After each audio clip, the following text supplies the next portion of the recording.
All right, what up, folks? It's your boy. It's Spencer. I'm here to do another commentary track. I did one, and some people watched it, and some people enjoyed it, and it made me not feel like giving up immediately. Not at life, at doing this. So it's more. I'm sure everyone was like, he was gonna kill himself otherwise. Anyway, so I'm here to do another track. Hopefully, you know the deal. If you haven't, go back, watch the first one where I explain it. But basically, I have Harmonquest queued up. Um, I have it kind of buffered. There's this thing about the world now that videos don't buffer anymore. Like they only buffer like 5 seconds, and if they buffer for longer, it's all fake. It depends on the app. I think VRV is better than say YouTube. Anyway, I changed my setup. I have a better mic, but it's farther away. The better mic is so good it picks up my headphones, which has the audio of the show. So you might hear some of that, but hopefully not. Um, let me turn it down. But yeah, yeah, how this works is I got Safari queued up with Harmonquest episode 2, season 3, and I'm going to hit the start button on that timer at the same time as I hit the space bar to start this episode, and then hopefully we'll be roughly synced up, and then I'll watch it and do commentary, and maybe that'll be good. I'm wearing my How Did This Get Made t-shirt. I bought two of them. Anyway, you could see the three people's heads, so I feel like I should point it out. Um, I guess let's just get rolling. Hopefully I don't bump my mic. Let's sync our watches in 3, 2, 1. Boop. All right. So me and Reagan cooked these up. The first one was a bit more generalized, the recap, but these ones are more targeted. They're actually supposed to tell you relevant details, kind of like Breaking Bad, I guess. As they go on, I get more proud of these. They're more stylized.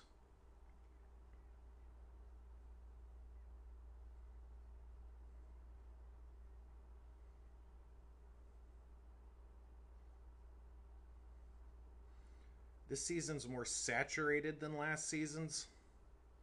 You could see it in some of the colors, like Erin's hair and her skin and Bone Weevil.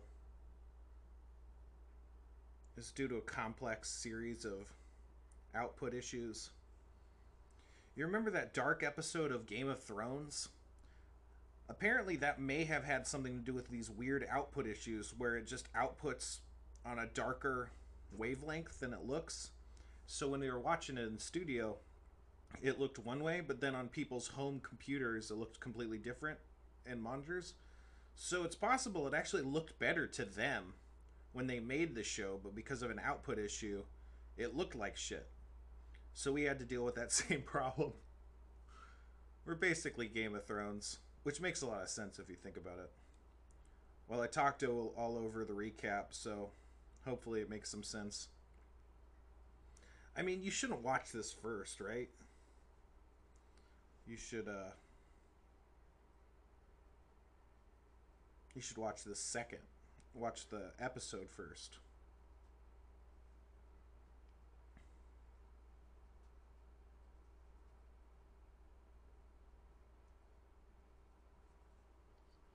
I hope someone busts into this room while I'm doing this and I have to explain what's happening to them.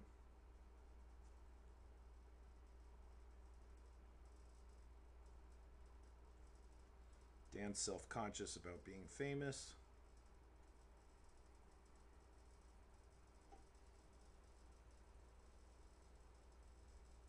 I held that for just a little too long.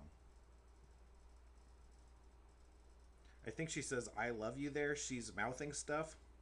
That's like a running gag in all of her intros. Maybe not all of them, but it's like there's an arc to it.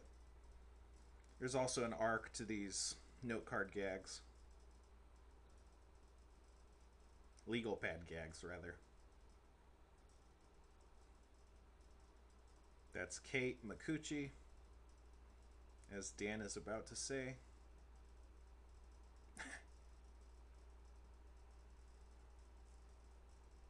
Oh, yeah, I shaved my beard. I look way fatter. I meant to mention that. Maybe I did? I don't think I did, though. She's doing a legal pad gag, too. She was so great. She was so nice. Everyone's nice. She was also really excited.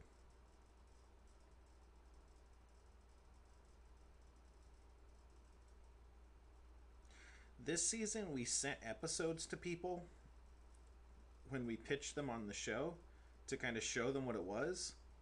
And it had kind of mixed results. I think some people got it better, and some people thought it was like more jokey and improvised and less D&D. I don't know if we'll do that next season. I think overall it helped, but it had a kind of an interesting distortion effect. Anyway, let's quest.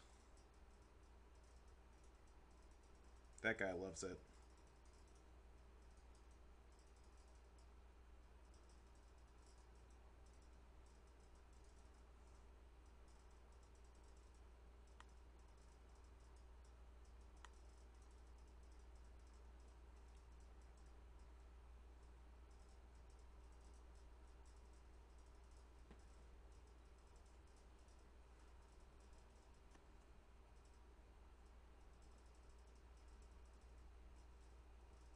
That was the end of season 2. The helling happened.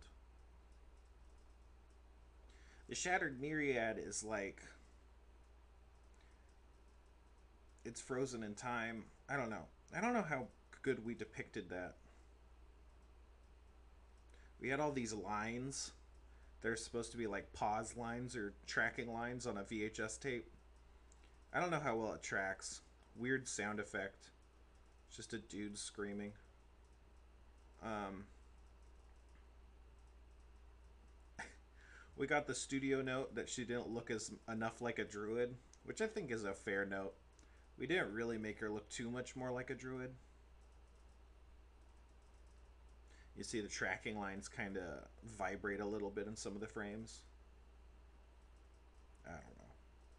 We could have done that better, maybe. A big part of this episode was the Beast of Beginning, and she name checks it there. Shepherd of the Beast of Beginning.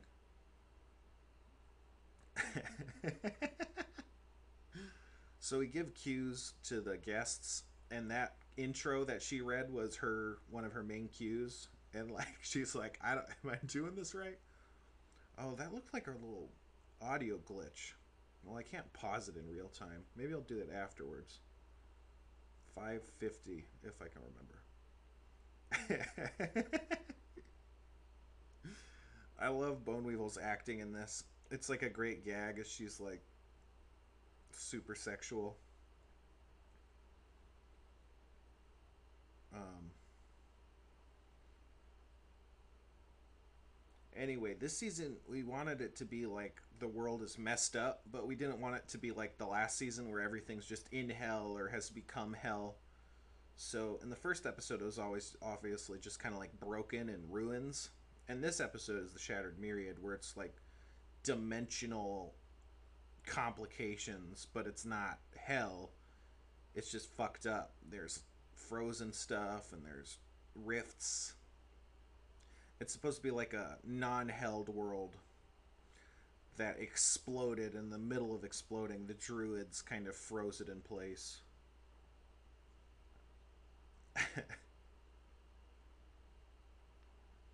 That's one of Dan's main character traits this season. She doesn't need anybody.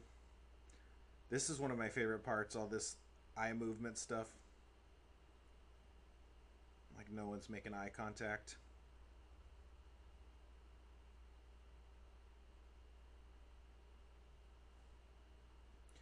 This is her. She's trying to ask about the Beast of Beginning because that's something that's important to her character's lore. But I didn't want to tip it.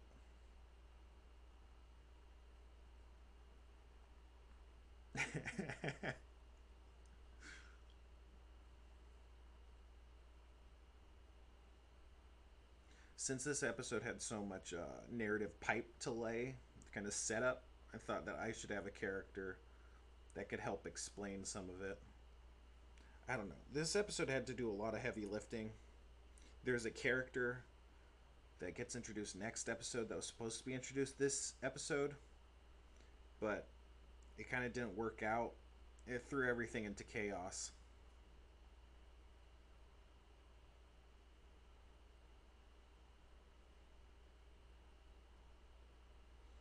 Yeah, see, the world was blowing up, and the druids kind of froze it in place. And that lightning bolt is like evidence of the spell falling apart and needing to be repaired. This part didn't happen until I want to say like 30, 40 minutes into the record. They were kind of just messing around and having a good time, but not doing anything. There was a song, like an improvised song or two, that they did, but didn't make it into the final episode because they just had to get a lot done this episode, so there wasn't a lot of time.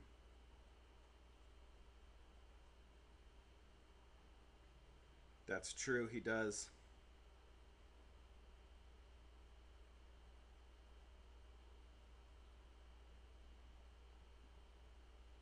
That was me nodding.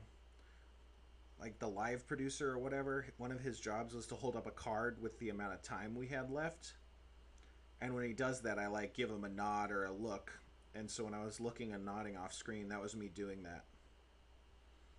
So that's more evidence that the spell of the druids is kind of breaking. In this area, there is four calamities, four elemental calamities, and they were personified by these four elemental horrors, which you can see in the backgrounds of some of these shots. But it's like there's giant monsters that got frozen in space that they might have interacted with, but they ended up not really interacting with them.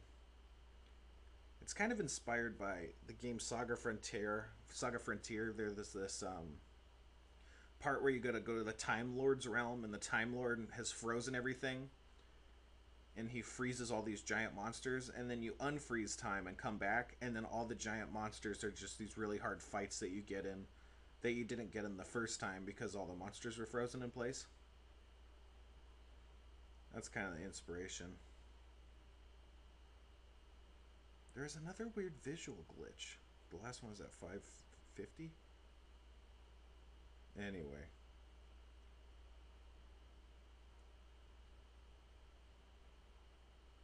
that's what time frozen water sounds like, apparently.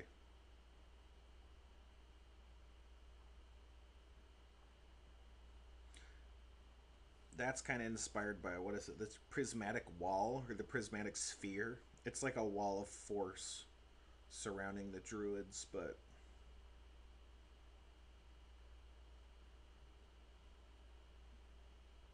kind of supposed to go in the theme of this elemental calamity.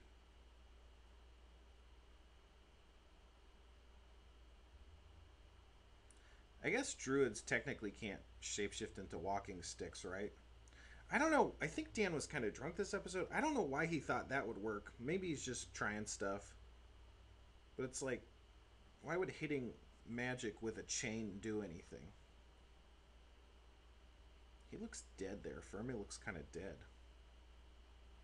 One thing I wanted to do is when she pets him for his like leg to kick out, like him to thump his leg, which sometimes happens with animals, but I never got the courage up to make that note. It's a missed opportunity. Demon gas like Rob Corddry had. That's the same prop. I didn't expect this to happen.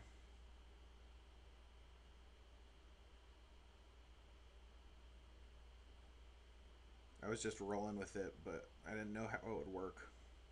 I wanted them all to go through, but we created a solution that let just the guest go through and allowed the party an opportunity to just leave. So that was awkward. We fixed some of that in editing. We fixed a lot of this episode in editing.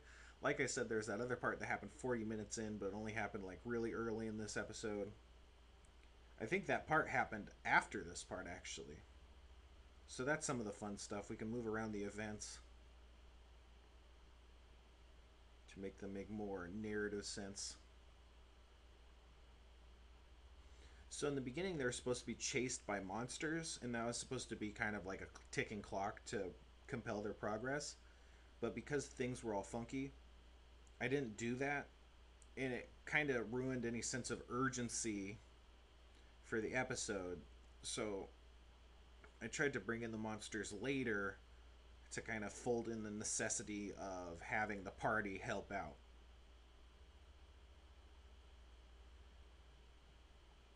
The trans helm is supposed to be like a natural structure that the druids kind of use. The druids, they created the demon seal to keep the world safe.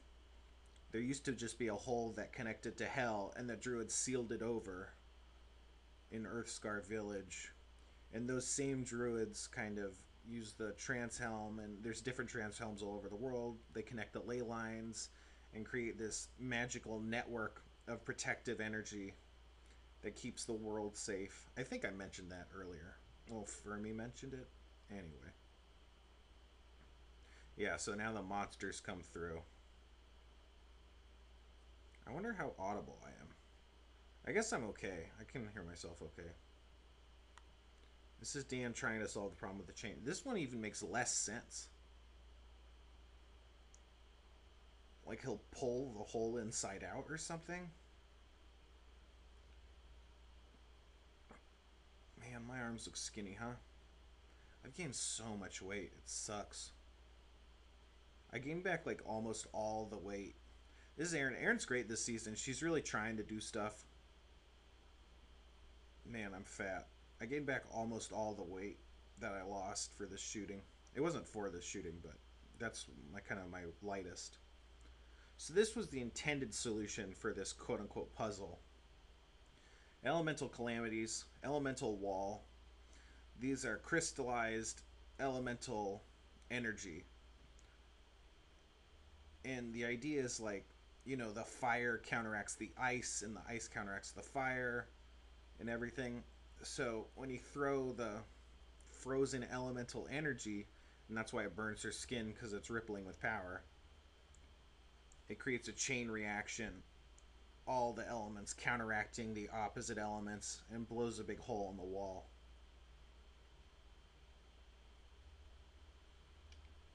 This one's great. This is a great Erin moment. She does this, like, it's so funny.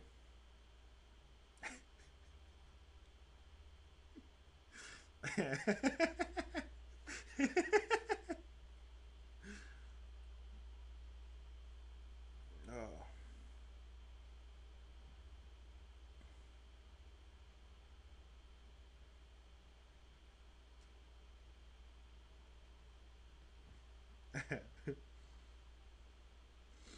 Yeah, so these monsters were supposed to be like psionic bugs, psionic parasites that were drawn to the warped energies of the shattered myriad. Like, they can sense brain energy or something and magic, and they eat that stuff. So that was supposed to be chasing the whole episode, but it didn't work out. I mean, it ends up being okay. This episode's so complicated, having any aspects that simplify it is helpful, I think. It ends up a bit too simple, but compared to other episodes, but that's fine. In the larger season arc, this episode's just supposed to be kind of laying the groundwork of kind of events to come. This took so many takes to get right, and it's still not amazing, but whatever. Those ice spikes, they're not really animated, you know, they just kind of pop on screen. And then, excuse me, clouds of smoke kind of animate over them.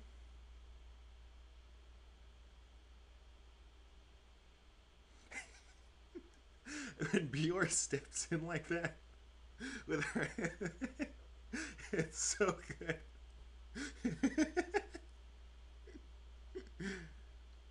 Oh, This is Dan's signature spell. It took a lot of work to get the sound effect right for that. And it's still maybe not perfect, but whatever. It took a lot of work. It's perfectly suited for taking out unarmored crowds of enemies. That's like his fireball, if you will. Yeah.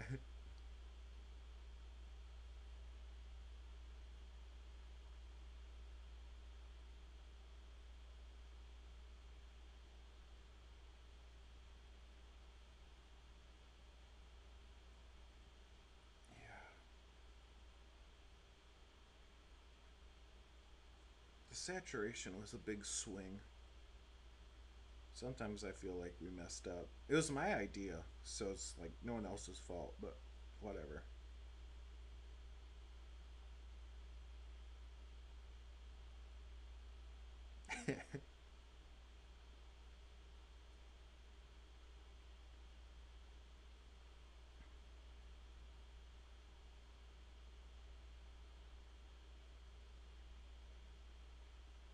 It looked like Bone Wheel had a mouth flapping error.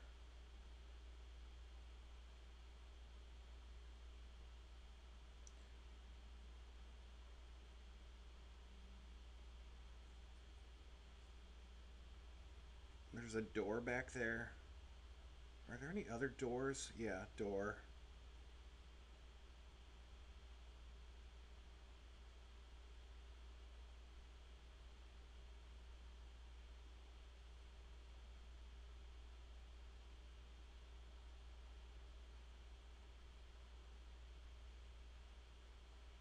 Clarence,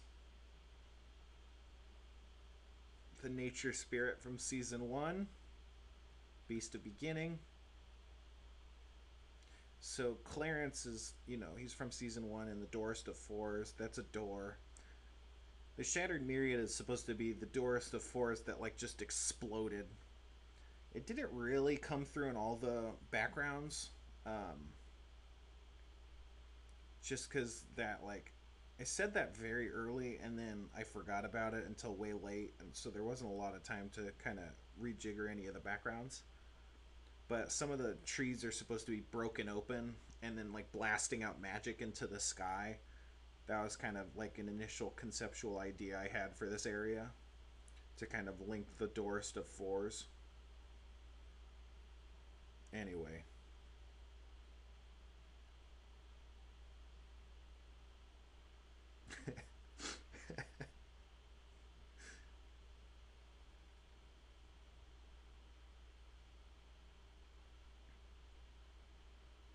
oh, I forgot all about the pudding pops. I must have talked over it. That was like a fun run. We had to cut Bill Cosby out of the text, out of the voice track, because people were saying Bill Cosby. We didn't want to get into copyright issues or mention serial monsters.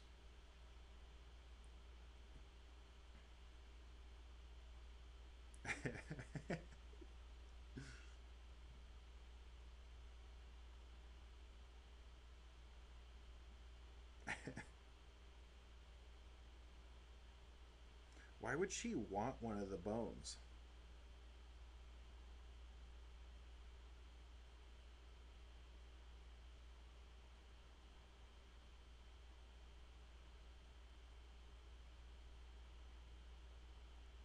So this is some exposition about to come through.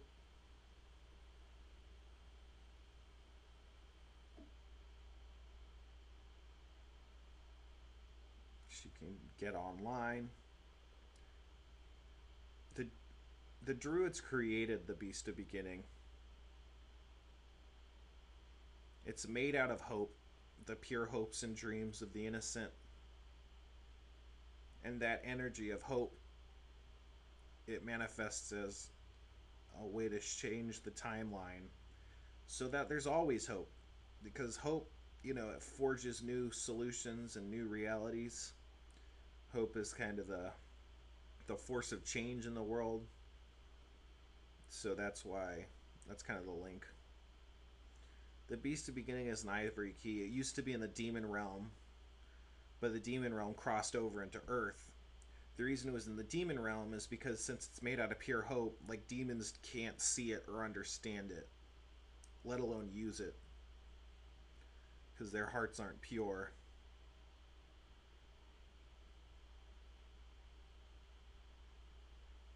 He just like that's like Matrix. He downloaded a lot of magic knowledge into Bone Weevil.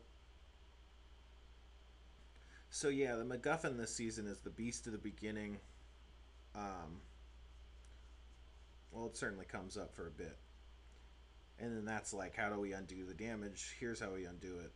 I don't know, maybe a bit contrived, but you gotta be questing for something.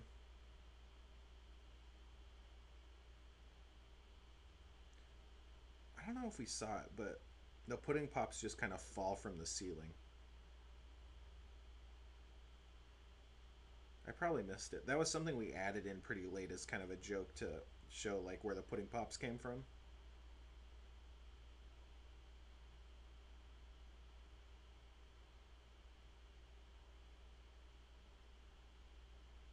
I'm just thinking now that I got to give notes on some of the audio for the later episodes.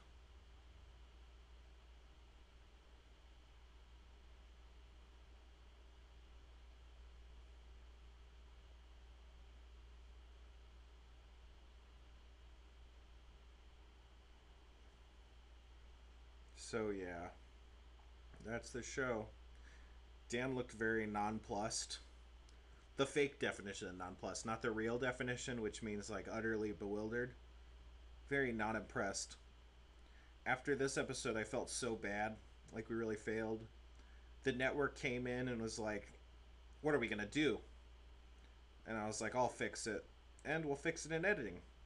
And we did. I think in editing, this episode really works out, even though the kind of pipe kind of got pushed to the end. It was supposed to be more woven into the beginning. Um, but yeah, I don't know. I think Kate comes across as really funny and charming, which is about the best you can ask for. Um, we get most of the plot details laid out, although not. I wanted to spend more time on that, because it's all very compressed and kind of weakly conveyed, but you get the idea. There's this thing, we gotta go get it. Originally, Dan's character, when he was first introduced, was supposed to be say like, "Oh, I'm looking for this thing," but that changed a little bit. And so we were learning it in the second episode. And then, like I said, there's supposed to be a character that shows up in the second episode, but we pushed it to the third episode because of how wonky everything went. Let me go back and see this. Not that it means anything to you, but there's this weird. It looked like a little glitch or something. It was like 550. Anyway,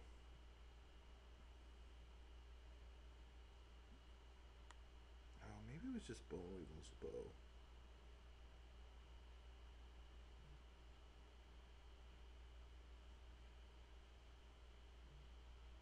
Yeah, no, it looked like Aaron's sword glitches a little bit. Like it moves a couple pixels.